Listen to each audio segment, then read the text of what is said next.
অনেকেই রয়েছে। এখানে মোট 4টি গোপাল ঠাকুর রয়েছে আর একটি রাধারানী রয়েছে। 4টি গোপাল ঠাকুর, একটি রাধারানী।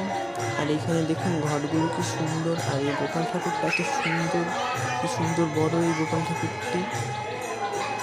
আর এখানে একটি রাধারানীও রয়েছে।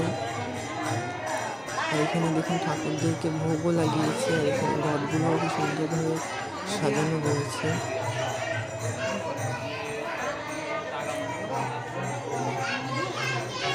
এখানে ছোট একটি গোপাল, বড় 2টি গোপাল আর একটি অনেক বড় গোপাল রয়েছে। এখন আপনাদেরকে দেখাবো এখানে কি কি ভোগ হয়েছে। এখানে নামযজ্ঞ ভোগ অনুযায়ী দিয়েছে খিচুড়ি, তার সঙ্গে ঘি আর পাঁপড় ভাজা। তো আপনাদের সঙ্গে পাঁপড় ভাজা, ঘি এইসব শেয়ার করতে পারলাম না। তো দেখুন অনেকেই এখানে খাচ্ছে। আর এখানে কমিটি সদস্য থেকে কিছু ছেলেপেলেও ছিল যারা হলো খাবারগুলো পরিবেশন করছে।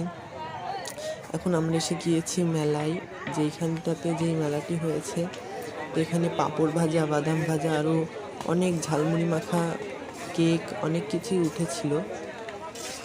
আর এখানে ঠাকুরদের জিনিসপত্রের কিছু দোকানও উঠেছিল, কিন্তু এখানে আমি ভালো কিছু দেখতে পাইনি। গোপালের একটি দোকান উঠেছিল, কিন্তু গোপালের ভালো কোনো জামাও নেই ওইখানে। এছাড়াও বাচ্চাদের নানান খেলনা, নানান জাতীয় জিনিস। আর এই দেখুন, এটা হলো সেই দোকান। এখানে আমি গোপালের জামা খুঁজছিলাম, কিন্তু একটাও পাইনি।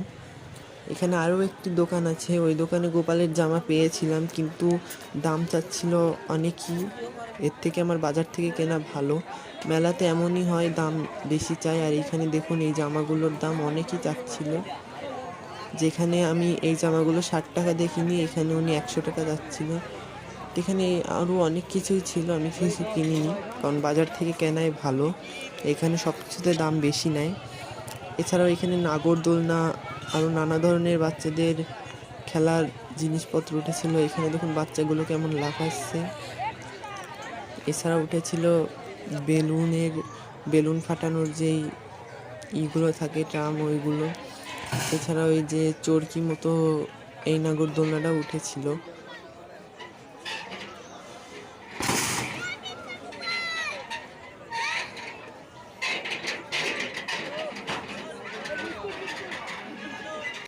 তো গাইজ, আমরা নামযজ্ঞ থেকে বাড়িতে চলে এসেছি। বাইরে অনেক বৃষ্টি পড়ছে, প্রতি বছর এই নামযজ্ঞের সময় এমনই বৃষ্টি হয়। তো আজকের ভিডিওটা এই পর্যন্ত। ভিডিওটা ভালো লাগলে অবশ্যই একটি লাইক করবেন, চ্যানেলে নতুন হলে অবশ্যই সাবস্ক্রাইব করে রাখবেন, কমেন্ট শেয়ার দুটোই করবেন। পরবর্তী ভিডিওতে আবার দেখা হবে। Bye bye.